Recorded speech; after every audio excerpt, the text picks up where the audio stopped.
Bonsoir, ici Linda Malo et bienvenue à l'émission 100% Griffes québécoises. On est en direction du SAT à Montréal où ce soir, on célèbre la mode québécoise. Alors restez des nôtres car durant la prochaine heure, on vous présente les plus belles collections printemps-été 2002.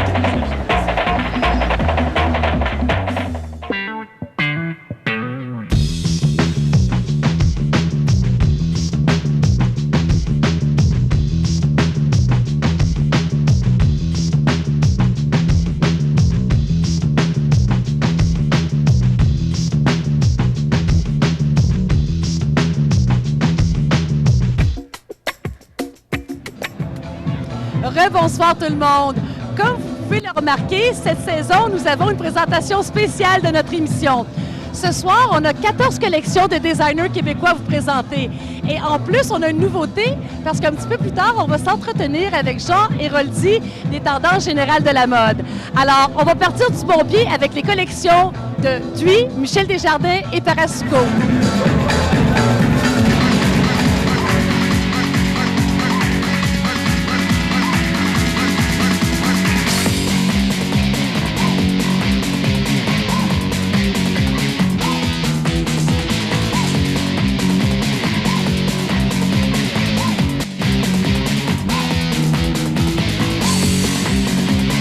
On était très nerveux parce que ça coûtait très cher.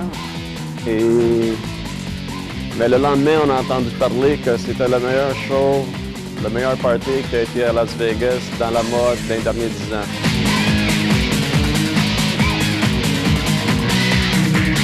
L'idée de Parasuco, le concept, c'est nous sommes un jeaner. Il y a beaucoup de compagnies qui font le jean, qui travaillent le jean, mais qu'est-ce qu'ils font, c'est des vêtements en jean.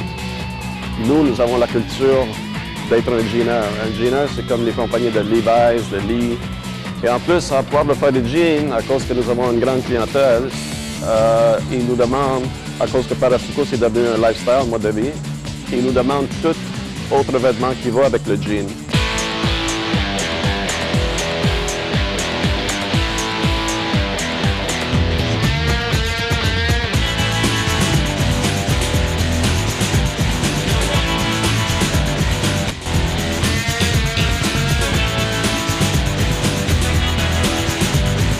Maintenant, Parasuco, c'est une des marques de jeans en Italie qui est considérée très haut parce que nos jeans là-bas, ils se vendent à des prix jusqu'à 900 $ US.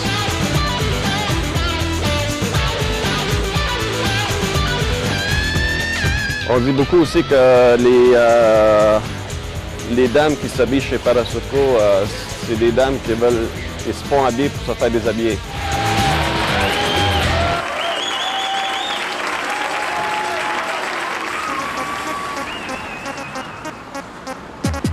Pour la première fois, l'équipe de Griffes est ici au Fashion Lab rue Sherbrooke. En fait, on est ici pour une grande première, le premier défilé du jeune designer Duy. Regardons Ingénu ensemble.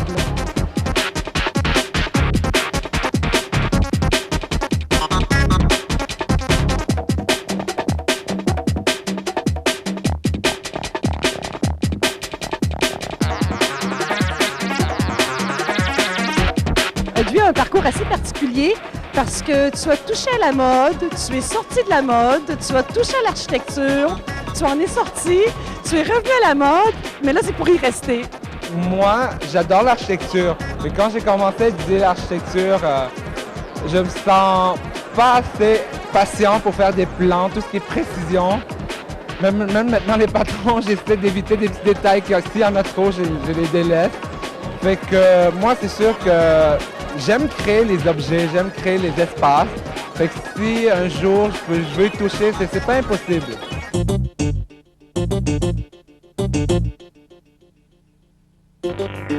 Duy, j'aimerais que tu nous parles de ces jupes cintrées à la taille, ces jupes crinolines, un peu comme un retour aux années 50.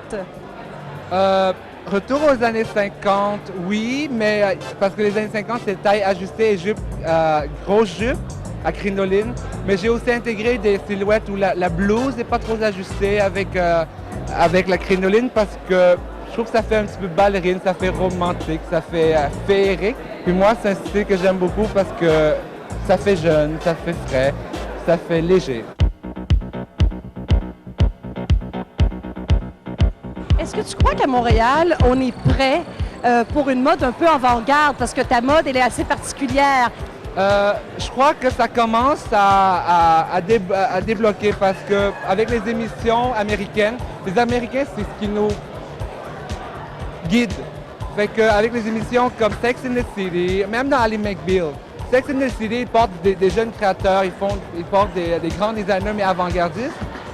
Même avec les Américains sont souvent très conventionnels, très minimalistes, mais ils essayent. Ça commence à s'intégrer étant donné qu'on est plus exposé aux revues, aux émissions de mode internationaux. Fait que les gens vont être habitués à cette esthétique-là. Et en terminant, Duy, tu as quelques points de vente à Londres. C'est fantastique, je te félicite parce que beaucoup de designers aimeraient avoir des points de vente à Londres. Ben, juste être entouré de ces gens-là, c'est extrêmement stimulant, ça te pousse un peu dans le derrière. Encore une fois, félicitations et bonne chance, Duy. Merci.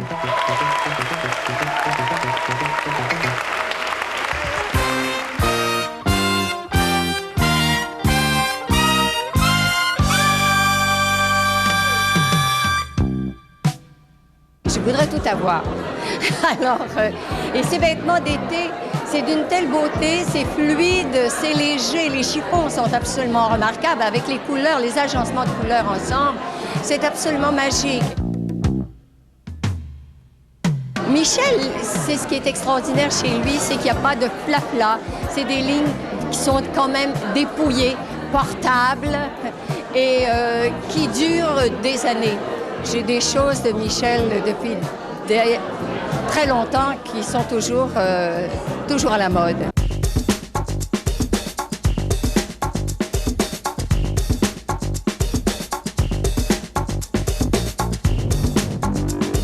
Michel Desjardins est vraiment reconnu dans la mode québécoise pour être l'apôtre de l'élégance et du classicisme.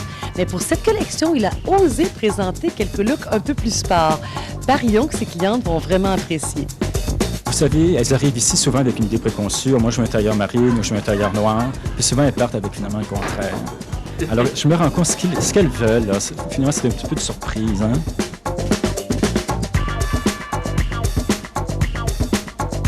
Ben là, ils m'ont tout dit qu'elle allait revenir. Alors, on va voir.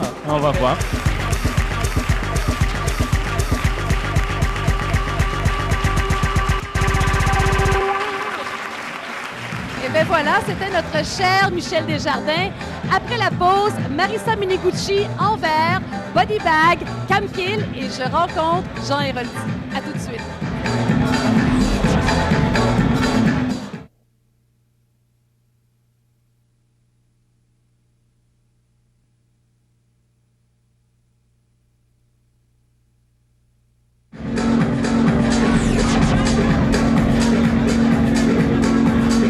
Présentement à l'écoute du 100% Griffes québécoises des collections printemps-été 2002 qui vous parvient du SAT à Montréal.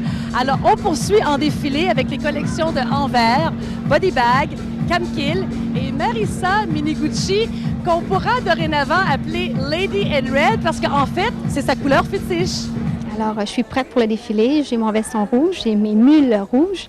Je pense que le rouge me porte la chance. Et la dernière fois, j'avais mes grandes bottes rouges. Alors, c'est ça.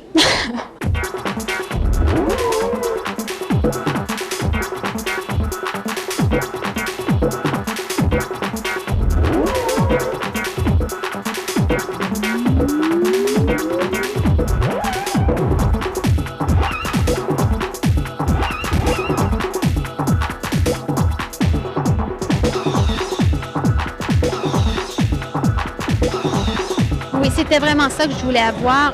Le basic de look, c'était ce que je voulais avoir dans la collection. C'est ce que je ressens. Le chemisier blanc, par exemple, je l'ai fait en cuir blanc. Et le chino qu'on appelle le classique cotton pants, le pantalon coton, je l'ai fait en une très belle matière coton et viscose, qui est aussi de luxe. Alors oui, c'est simple et c'est de luxe. J'ai surtout trouvé que c'était très féminin, super féminin, sexy mais pas cochon, mais vraiment juste sexy, la soir, Et il y avait des ensembles en beige et en noir. Je les trouvais beaucoup plus beaux en beige, alors qu'habituellement, je suis une amoureuse du noir. J'avais envie de tout acheter du début jusqu'à la fin. J'ai pas l'argent pour l'acheter, là, mais avant l'argent, j'aurais tout acheté.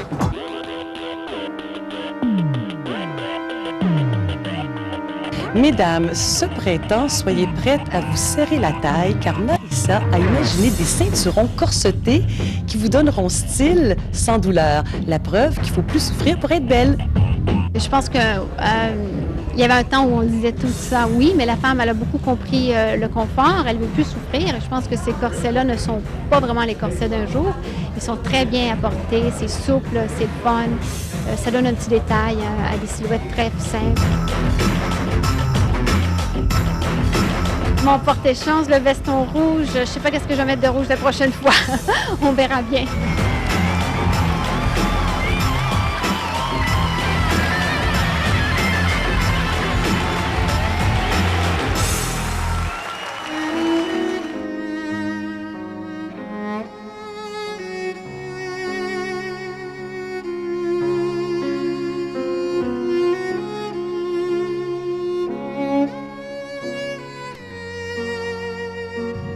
Quand Yves-Jean Lacaze a présenté sa première collection en verre il y a 6 ans, il n'y avait pas beaucoup de monde qui croyait en sa démarche artistique particulière. Eh bien, 12 collections plus tard, la griffe en verre est à travers le Canada et en Belgique. Yves-Jean enseigne l'histoire de la mode. Pas étonnant qu'il nous raconte une histoire à chaque collection. En fait, la collection 2002, Printemps-été en verre, s'influence de l'époque victorienne. Des hommes, par exemple, qui ont commencé à vouloir voyager, qui ont commencé à vouloir coloniser les Indes, par exemple. J'ai trouvé que Yves-Jean nous a amenés dans un monde assez magique où l'homme est vraiment redéfini. L'homme tel qu'on le connaît ici en Occident, parce que si on voyage un peu, on se rend compte qu'il y a des images quand même qui côtoient certains rituels ou certaines façons de s'habiller dans d'autres pays, en Orient par exemple.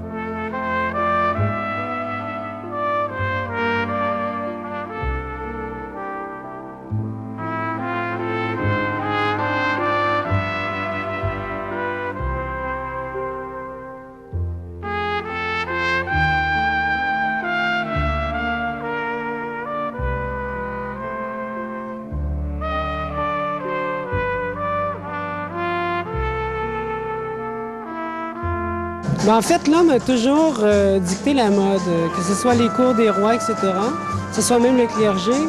Et après la première révolution anglaise et française, qui est venue un peu après, vers 1789, l'homme a commencé à trouver une sobriété. Il y a même les musiciens, par exemple, comme Mozart, qui commençaient à porter de plus en plus du noir parce que c'était aussi pratique à la ville qu'en concert. J'essaie, en fait, de rendre l'homme plus vivant, de ne pas gêner de porter les couleurs.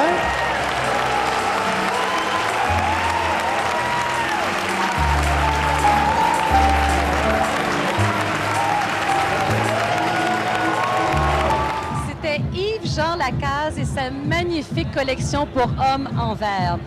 J'ai à mes côtés un des designers les plus populaires au Québec, Jean Héroldi. Jean, bonsoir. Bonsoir. Merci d'avoir accepté notre invitation. Ça fait plaisir. Ça va me faire plaisir de jaser avec toi ce soir. Écoute, Jean, toi qui suis depuis plusieurs années la mode au Québec, est-ce que tu as l'impression qu'on vit vraiment un tournant dans l'histoire de la mode au Québec? Bien, je pense que c'est année après année que c'est plus connu. Les designers québécois, maintenant, on les voit partout dans les magazines, on les voit partout dans les émissions de télévision aussi. Il y a une couverture qui se fait, des défilés, tout ça. Les gens s'intéressent. Tu as raison. Parce qu'avant, on parlait de designers québécois. Il n'y en avait pas beaucoup. Il y avait Jean-Claude Poitras, il y avait quelques noms. Mais c'était vraiment inaccessible. Les gens pensaient que c'était, point de vue prix, c'était inaccessible, point de vue style également. Et on ça, dirait que les gens y croyaient pas. Non, ils croyaient pas ou ils comprenaient pas. Je pense que là, ils ont appris à comprendre ce qu'est le design québécois. Et maintenant, c'est beaucoup plus facile et c'est pour ça qu'on en retrouve partout et que, justement, la relève est très bonne et il y a de plus en plus de designers également. Est-ce qu'au Québec, on a notre identité dans le design ou on se fie encore beaucoup à ce qui se passe à l'international? Et c'est pas négatif ce que je dis là, parce que c'est quand même très beau, les grandes influences françaises, italiennes, je veux dire, c'est là quand même depuis des siècles. Là. Bien, moi, je pense que les gens ont leur propre identité, les designers. Il y en a plusieurs qu'on reconnaît. On peut dire c'est du Marie Saint-Pierre, c'est du Nadia Toto, c'est du Philippe Dubé. Facebook, ça c'est facile. Donc de ce côté-là, oui, on a notre identité, mais je pense qu'il faut quand même s'influencer des grands designers parce que ce qu'on entend parler partout, si on veut justement aller vers les États-Unis, on doit suivre quand même un certain courant. Et ça, c'est important. Tu parles d'aller aux États-Unis. Est-ce qu'on vous donne la possibilité d'y aller? Est-ce que vous avez les moyens d'y aller? Oui, il y a des gens qui vont surtout aux États-Unis faire les shows, aller vendre et tout ça. C'est sûr que c'est difficile parce qu'on est plusieurs, donc les subventions sont quand même pas si grosses. C'est bien cher. Et dans la mode, ce qui est un peu difficile des fois, c'est qu'il faut avoir l'air très riche.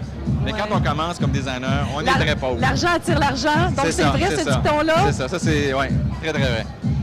Bien, écoute, Jean, on va se retrouver un petit peu plus tard. On va parler plus spécifiquement de la mode pour hommes et pour femmes. Les tendances. Et à la maison, je vous laisse avec une entrevue que j'ai réalisée avec Judith Desjardins du label Body Bag. La majorité des designers au Québec ont fait leurs études en mode. Mais pour Judith Desjardins du label Body Bag, c'est un parcours complètement différent parce qu'elle a étudié en communication. Bien, laissez-moi vous dire que les communications, ça lui a servi parce que sa collection dégage un message très clair.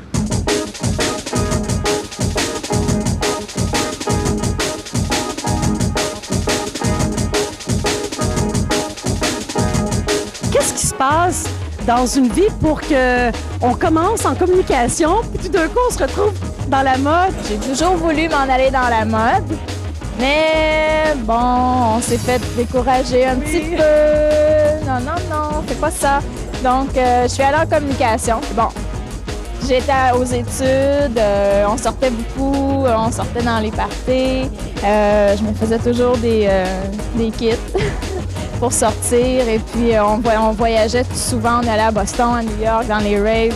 Puis, on a connu plein de monde. Et puis, à chaque fois, c'était « Ah, où t'as pris ça? Ah, j'en veux un. Ah, moi. » Et puis, j'ai un ami de New York qui m'a tout simplement dit « Mais pourquoi tu t'en vends pas? »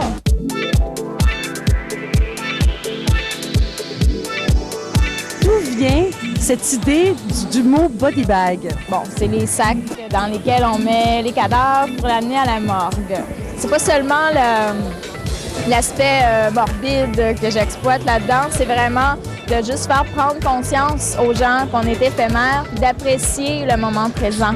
Il y a body bag, mais on vit quand même tout dans un monde de tendance. Donc, je suis allée chercher le côté 80 de la Valley Girl, le côté léché, que j'ai mélangé avec le côté Brooklyn. De là, les afros, les running.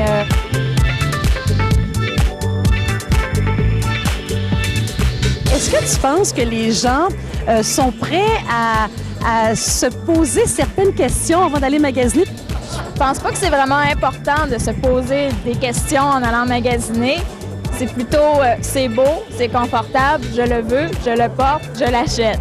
Oui, mais par la suite, c'est plus un message que je veux faire passer à travers... Dans le fond, j'ai l'opportunité de pouvoir faire passer un message à travers... Moi, je le fais en faisant des vêtements. Il y en a d'autres qui le font en faisant d'autres choses, c'est vrai? Exactement. Est-ce que tu peux nous parler un petit peu de ta prochaine collection? Est-ce que tu as quelques idées qui te mijotent déjà? Pour l'automne prochain, oui. On n'est pas rendu là. Okay. La semaine prochaine. Ne me dis pas ça parce qu'on va venir t'en voir la semaine prochaine. Merci Judith, bonne chance.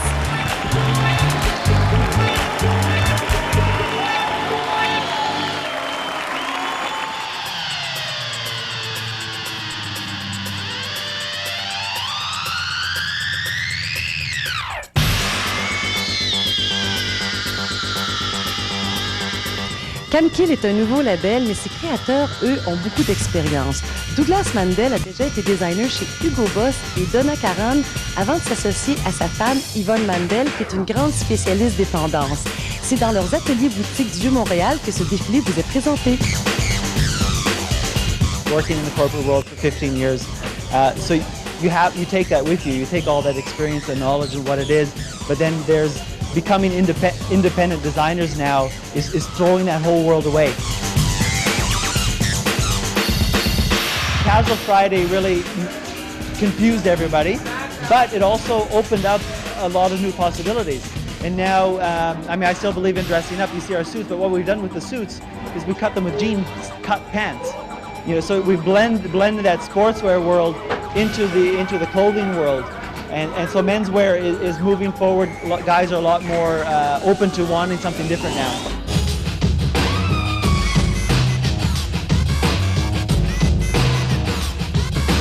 On nous a montré un travail inachevé. On nous a montré le lin dans son aspect rustique. On nous a montré le lin effiloché, porté avec des complets très, très bien taillés. Et ça, j'ai trouvé que c'était un risque et c'est très bien réussi. Pour moi, cette collection-là, c'est plus qu'une évolution dans l'homme. C'est presque une révolution. Donc, j'ai beaucoup aimé. We know we're doing what we're supposed to be doing. So that's kind of that spiritual element that you can, it doesn't matter through the chaos of it, what it is. There's that kind of, you can go to bed at night and know we're doing what we're supposed to be doing.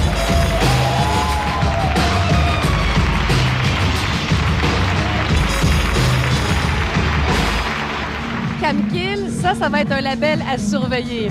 Alors, après la pause, on vous présente les défilés de Iso, Luc, Denis Gagnon, Nadia Toto et notre chronique Tendance Mode avec Jean Héroldi.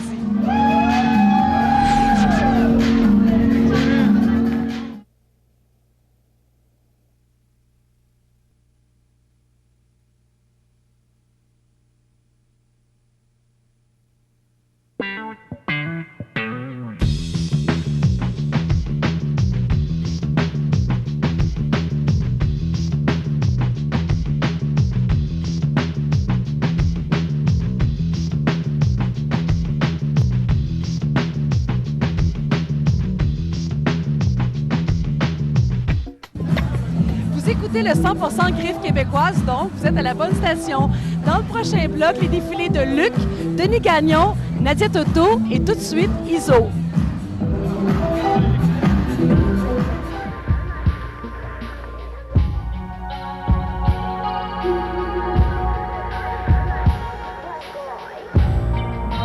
Lors de la toute première semaine de la mode à Montréal, selon plusieurs observateurs, c'est le défilé Souvenirs d'Indochine d'Iso qui s'est le plus démarqué de la programmation.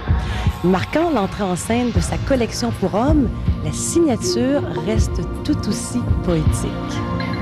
C'est pour rendre hommage pendant la période Indochine, mais c'est plutôt une espèce de souvenir que des petits éléments, seulement les cheveux ou des robes en biais ou tous ces petits accessoires-là, le blanc, le noir, beaucoup de transparent.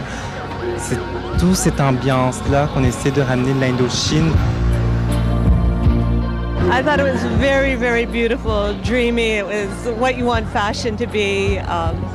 It reminded me of The Lover, Marguerite Duras' Lover.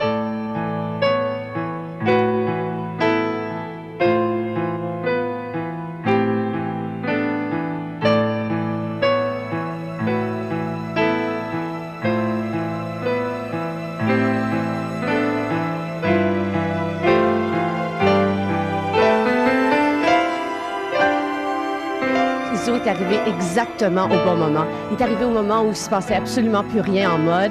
On n'avait pas eu quelque chose d'aussi excitant, d'aussi déboussolant depuis qu'Iso a présenté sa première collection. Ce qu'il a fait, c'est qu'il a brouillé tous les repères pour la mode québécoise. On se demandait d'où il arrivait, où il était pour aller. À chaque saison, il nous a surpris. Et ce qui est absolument fascinant dans le phénomène Iso, c'est que lui-même est un personnage, mais que peu de gens de la mode arrivent à le porter au jour le jour. Mais à chacun de ces événements, tout le monde est là. Si on manque Iso, on a l'impression d'avoir manqué notre saison. Il est, je pense, intègre dans sa démarche. Et donc, il mérite d'être supporté de façon commerciale, de façon réaliste pour un créateur. Il faut vendre après un show comme ça. Il faut que les gens qui soient assis ici soient prêts à l'acheter, à le voir, et non pas juste voir le phénomène et dire « Mon Dieu, c'est beau ». Construire un défilé, c'est ça qui est le plus, comment dire, plus émotif, qu'est-ce qu'il y a de mieux. Je crois que c'est beau, c'est comme se marier à chaque saison.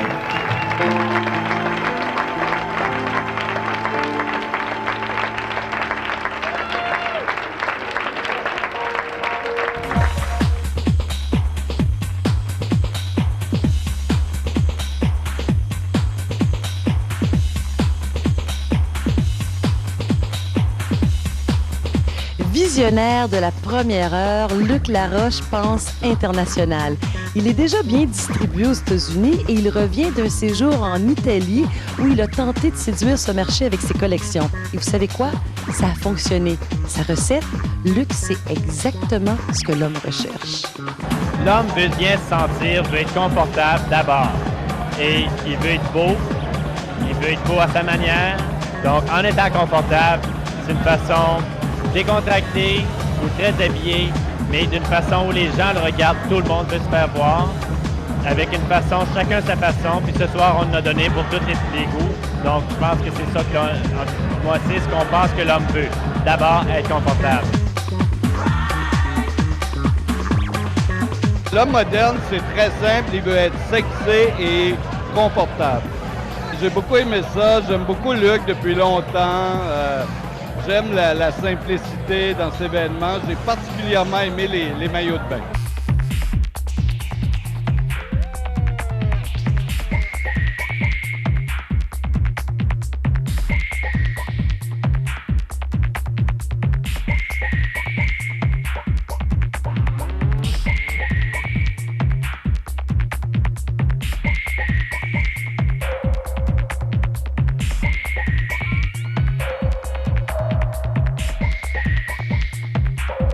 On a une nouvelle collection de maillots performance qui est beaucoup plus sport, avec des matières plus athlétiques.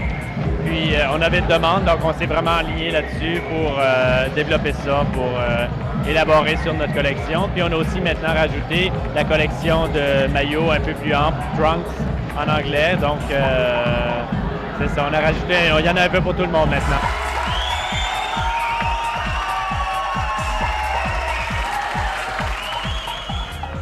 Voilà pour la magnifique collection de Luc Laroche. Je suis toujours en compagnie de Jean Héroldi et c'est l'heure de notre chronique Tendance pour hommes. Ben oui. Dis-moi, Jean, quelle est la grande tendance cette saison pour les hommes?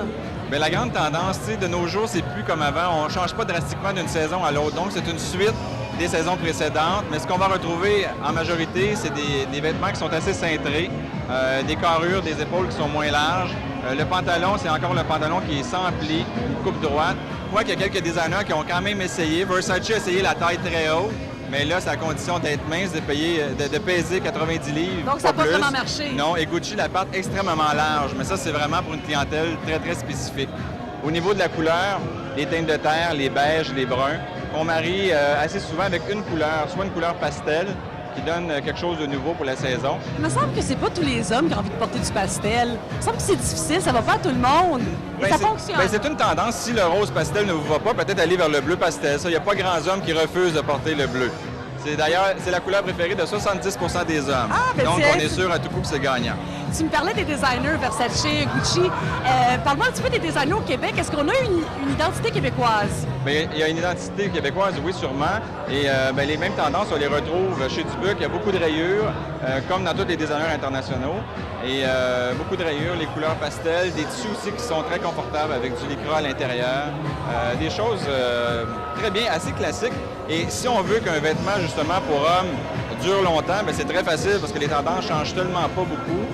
Choisissez des classiques et vous allez pouvoir faire minimum 5 à 6 ans avec le même vêtement. D'ailleurs, c'est pour ça qu'habituellement, les hommes n'ont pas peur de payer quand même un bon prix pour un bel ensemble parce que justement, comme tu dis, ça dure longtemps. Il ne faut pas avoir peur de payer le prix finalement. Non, et la durée de vie, moi je pense par expérience, des fois c'est plus payant de dépenser un petit peu plus, de garder plus longtemps que dépenser moins et de s'en tanner là, au bout de quelques jours. Dis-moi Jean, est-ce que la cravate, c'est encore à la mode? Ben là, on s'entend que c'est vrai que les gens qui font le bureau de 9 à 5, les professionnels doivent porter la cravate, mais est-ce qu'on peut imaginer un professionnel sans cravate? C'est difficile de dire à la mode ou pas la mode. Ce qui est vraiment, vraiment important dans toute cette chose-là, c'est de se respecter, de respecter son style, comment on se sent bien également. Mais du côté de la cravate, c'est vraiment plus pour les professionnels que les gens qui sont plus fashion, à moins d'avoir une cravate qui est vraiment éclatante avec des rayures flamboyantes et tout ça. Mais la cravate, on de moins en moins quand même. Écoute, Jean, on se retrouve un petit peu plus tard pour parler un petit peu de la mode pour femmes. Et à la maison, je vous laisse sur le défilé de Denis Gagnon.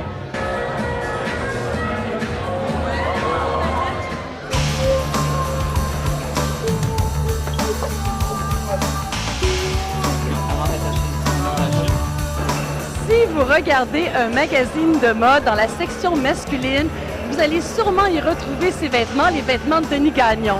Mais à partir de maintenant, feuilleter dans la section féminine parce que là aussi, vous allez voir ses vêtements, car ce soir, il nous présente sa première collection pour femmes. Mesdames et messieurs, le défilé de Denis Gagnon.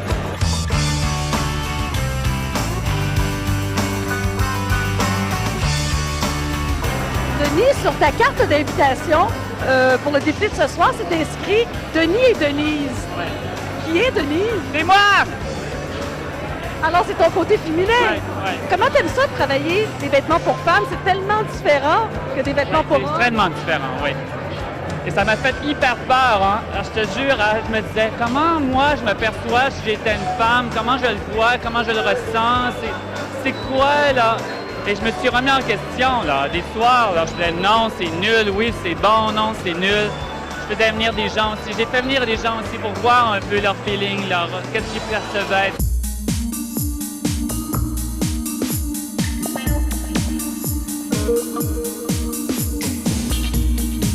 On a vu ces vestons en cuir, en lanière de cuir. Je veux savoir combien de temps ça a pris pour faire un veston. C'est un petit vite. Pardon? Je suis un petit vite. Je sors un veston comme ça, me prend entre 4 et 5 heures. Pas plus que ça? Plus que ça à faire.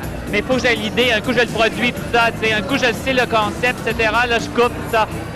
Habituer les gens, ça prendrait plus que ça. Mais moi, je suis quelqu'un de rapide. Quand j'étais plus jeune, on m'engageait parce que j'étais rapide. Et je suis très efficace. Et moi, tu sais, à l'école, j'étais nul, là, tu sais. Mais tout ce qui était raffinement, vêtements, etc., là, c'était mon côté. Écoute, Denis, ce soir, on regardait les mannequins sur le podium et les hommes avaient l'air de flotter sur le podium avec ces chemises en soie beige. C'était vaporeux, c'était magnifique. C'est la soie. La soie charmeuse, c'est magnifique. C'est tellement souple, c'est tellement léger.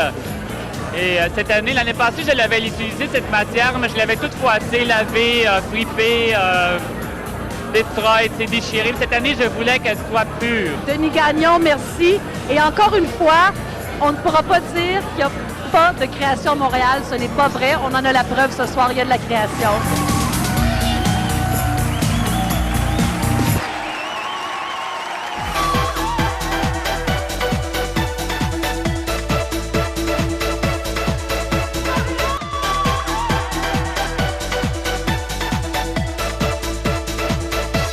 La collection Printemps-été de Nadia Toto a pour intention de séduire, ce qui n'est pas étonnant. Mais Nadia veut particulièrement séduire les Américains. Sa collection est déjà bien distribuée à travers les États-Unis, mais nos voisins du Sud lui demandent plus de basiques. Et à la demande, elle a répondu oui. Le basic, c'est pas compliqué. Je pense que le basic, j'en ai besoin. Point de vue commercial et point de vue vente.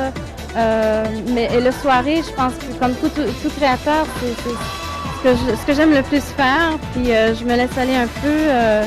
Puis ça se vend aussi très bien dans d'autres genres de boutiques. Le soirée, je pense, c'est éternel.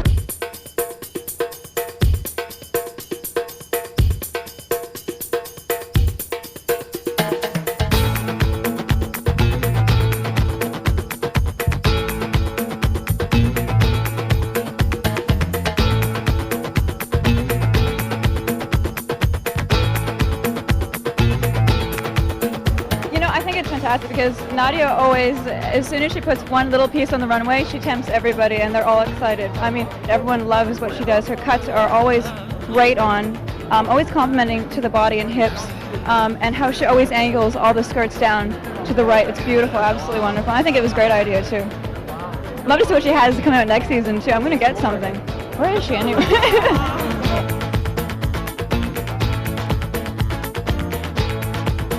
Ouais, c'est Nadia qui m'habille. Je suis allée à la boutique, je suis allée par la suite à l'atelier. Puis la robe m'a cruisée. Elle est venue me voir. Elle m'a fait un clin d'œil. Tout de suite, c'était une histoire d'amour entre la robe, moi et Nadia.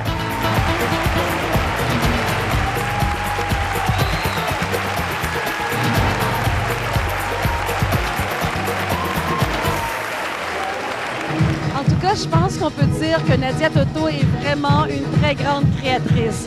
Après la pause, ça se poursuit avec les défilés de Shan, Muse, Dubuc Mode de vie, toujours dans le cadre de notre émission spéciale 100% Griffes québécoises. À tout de suite.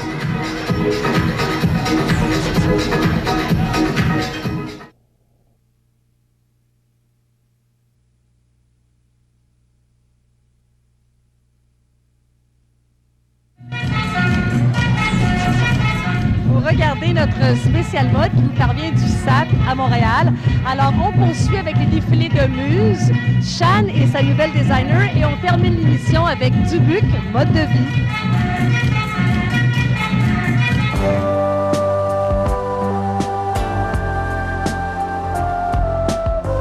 La saison dernière, avec la présentation de sa magnifique collection Hitchcock, Christian Chenaille du label Muse s'est mis la barre très, très haute. Mais cette saison, il récidive avec les années yéyé. Et ces deux vedettes, qui d'autre que le couple mythique de l'époque, Jane Birkin et Serge Gainsbourg. Il y a beaucoup de vêtements qui sont travaillés avec des éléments de métal, finalement, qui est Paco Rabanne, Ford Mustang de Gainsbourg et Birkin, des petits éléments de métal, soit à l'épaule, à la taille ou en ceinture, qui viennent un peu connoter ces vêtements-là, qui sont quand même des vêtements très modernes. Je travaille, c'est pas de la réplique, là, il y a une légère influence.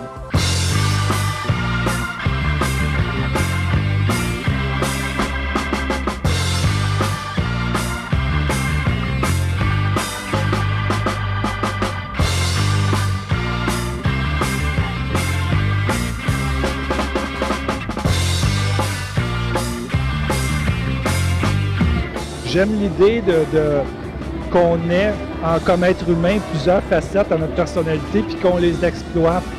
Je trouve que les femmes devraient plus travailler ça, en général, de jouer avec le vêtement, de jouer à des personnages. C'est pas rien de troublant, puis il n'y a pas de processus intellectuel à s'habiller. C'est comme, tu te regardes, t'aimes ça, tu le portes.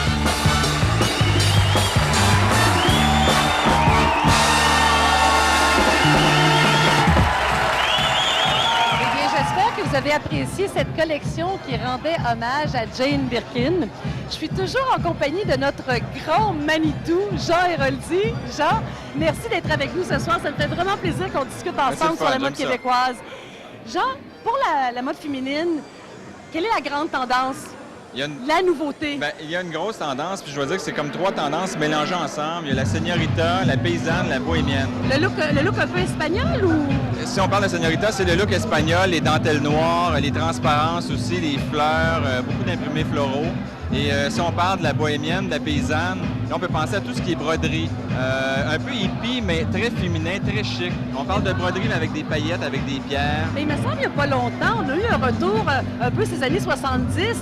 On dirait que les cycles reviennent vite, hein? Bien, ça, c'est... Oui, et de plus en plus parce que maintenant, on n'impose plus des modes. Donc, les gens ont beaucoup de choix, même si c'est le look bohémien. Si vous n'aimez pas le look bohémien, vous allez avoir un choix dans des classiques comme le noir et blanc, par exemple, qui revient encore cette année et qui est très fort. Vous pouvez l'avoir en petit veston qui est court, le pantalon à jambe droite. Il y a des classiques comme ça, des indémodables qu'on appelle. Ça, c'est bien, bien pratique à avoir dans un garde-robe. Finalement, tu sais, ce que j'ai remarqué, c'est que chaque designer prend sa propre direction. Oui. On peut dire qu'il y a un dénominateur commun pour tous les designers. C'est très bien ici parce que les gens, justement, peuvent choisir et trouver leur niche, des choses qui leur vont bien pour respecter, justement, la personnalité, le travail et tout ça. On n'impose plus des styles, mais pour un designer, c'est beaucoup plus difficile parce qu'on ne peut pas prendre une tendance et dire, bon, cette année, peu importe votre taille, votre grandeur et tout ça, c'est ça qui va être à la mode. Ça marche vraiment plus comme ça. Les gens ont besoin d'être bien. Dis-moi, Jean, les modes qu'on va voir dans les magazines, par exemple, est-ce que ça reflète bien ce qu'on peut porter à tous les jours? Est-ce que ça reflète bien la mode québécoise? Bien, souvent, il faut changer des choses. C'est un peu comme quand on fait nos défilés. Les défilés, vous voyez des designers. Souvent, vous enlevez la tête, vous enlevez les pieds, vous changez la chaussure, la coiffure, et le look devient complètement différent. Et on attache des fois quelques boutons, et ça fait une grosse différence. Parce que ça, il faut dire ça quand même à nos téléspectateurs, c'est que souvent, il y a des morceaux qu'on va voir dans les défilés qu'on ne peut pas retrouver en magasin. Non, c'est vraiment pour le spectacle. Oui, on appelle ça des showpieces. C'est des pièces spécialement pour le défilé, justement pour les photos, pour intéresser les médias, aller un peu plus loin aussi dans la tendance, pour que les gens voient vers où on s'en va. Pour pas avoir juste des classiques parce que sinon, ça donnerait rien de vous présenter des nouveaux défilés à chaque saison. Mais moi, je veux dire, j'ai vraiment l'impression qu'au Québec, les femmes achètent de plus en plus des marques québécoises. Ça, je le sens vraiment. Je le vois dans la rue. Oui, bien, on entend beaucoup parler aussi, avec les magazines aussi qui font de plus en plus de la promotion des designers québécois. On voit des chemises et ça, c'est immédiat. Hein. Quand vous voyez une chemise, moi, si je pense à un vêtement pour une couverture de magazine, c'est sûr que dans les semaines qui suivent, c'est des téléphones de partout à travers la province qui veulent acheter cette chemise-là. Donc ça, c'est une promotion qui est excellente. En tout cas, Jean, j'aimerais te remercier d'avoir accepté notre invitation de ce soir. C'était vraiment très intéressant. J'espère qu'on va se retrouver la saison prochaine. Ben, j'espère. Et en passant, je portais du Jean Héroldi ce soir. Merci, Jean, je te fais un bisou. Merci.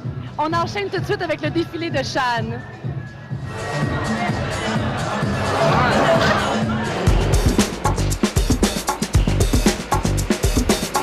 Une des grandes nouvelles dans le domaine de la mode cette saison, c'est le départ de Chantal Lévesque de la direction artistique de Shan. C'est la designer Luce Dubois qui la remplace.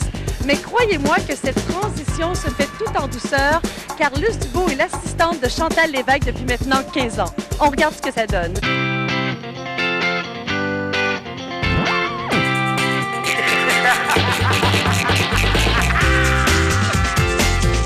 De reprendre la collection Shan, qui est une collection qui a une notoriété extraordinaire ici au Québec et même à travers le monde. Est-ce que la pression est forte? Oui, assez, parce que le produit, ça fait quand même 15 ans qu'il existe. Je sais que j'ai été avec Chantal, elle m'a tout appris. Mais quand même, à chaque année, il faut se dépasser. Alors, la pression est là, pas nécessairement parce que je remplace Chantal, mais la pression par rapport au nom de la collection est très grande. Il y a des tissus qui sont vraiment fabuleux, les tissus graffiti. Où avez-vous trouvé cette inspiration? L'inspiration m'est venue de la rue, des gens. C'est un peu les squidgy. Puis on a amené cette tendance, les pantalons graffiti et tout ça, amené dans un côté vraiment raffiné, sophistiqué.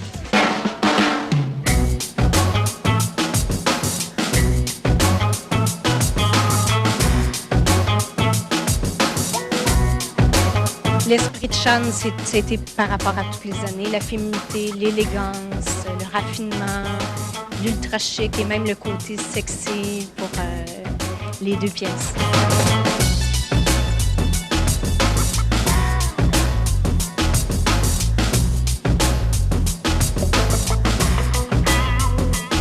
Le fameux maillot de bain une pièce qui devient 2 pièces. Où est-ce que vous êtes allé pêcher ça, cette idée-là? Nous, on aime bien les pièces qui sont versatiles, qui se transforment. Alors, on peut prendre un bustier, on a ajouté des pressions sur les côtés, on enlève les pressions, on roule le maillot et ça forme 2 pièces.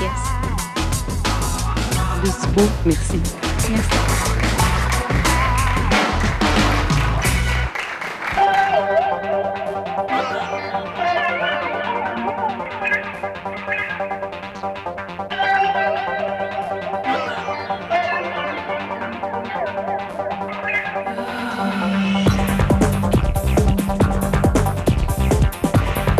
Avec tout ce qui se passe maintenant, je crois qu'on a tous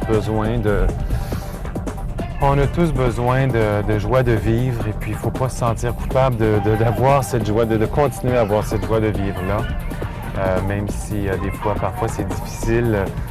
Dans ma collection pour femmes, lorsque j'ai créé ma collection Printemps, c'était très important pour moi d'avoir des couleurs primaires, des couleurs vives, sans tomber cependant dans l'extravagance, parce que je crois que je travaille toujours avec une certaine rigueur.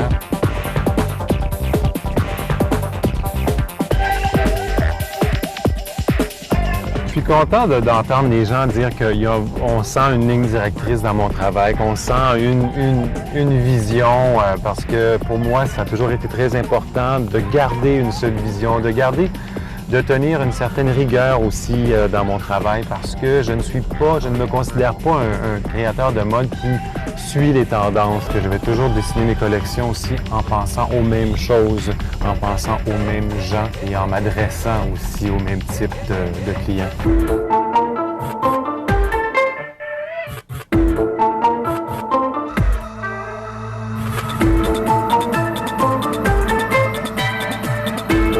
Ça fait Depuis qu'on a nos boutiques à Montréal et à Toronto, j'ai toujours dessiné et cherché à créer des accessoires pour coordonner ma collection. Alors, on a signé une licence d'accessoires de cuir, dont de ceintures avec un manufacturier canadien pour créer une collection totale de ceintures, entre autres, pour ma collection Printemps-été 2002. Je suis certaine que vous serez d'accord avec moi pour dire qu'il y a vraiment beaucoup de talent au Québec. C'était la présentation des collections Printemps-été 2002. Je vous remercie d'avoir été des nôtres et je vous donne rendez-vous pendant la fin de semaine du travail pour les collections automne-hiver 2002-2003. Et comme je vous dis à la fin de chacune de mes émissions, soyez beaux dans notre mode québécoise. Ciao!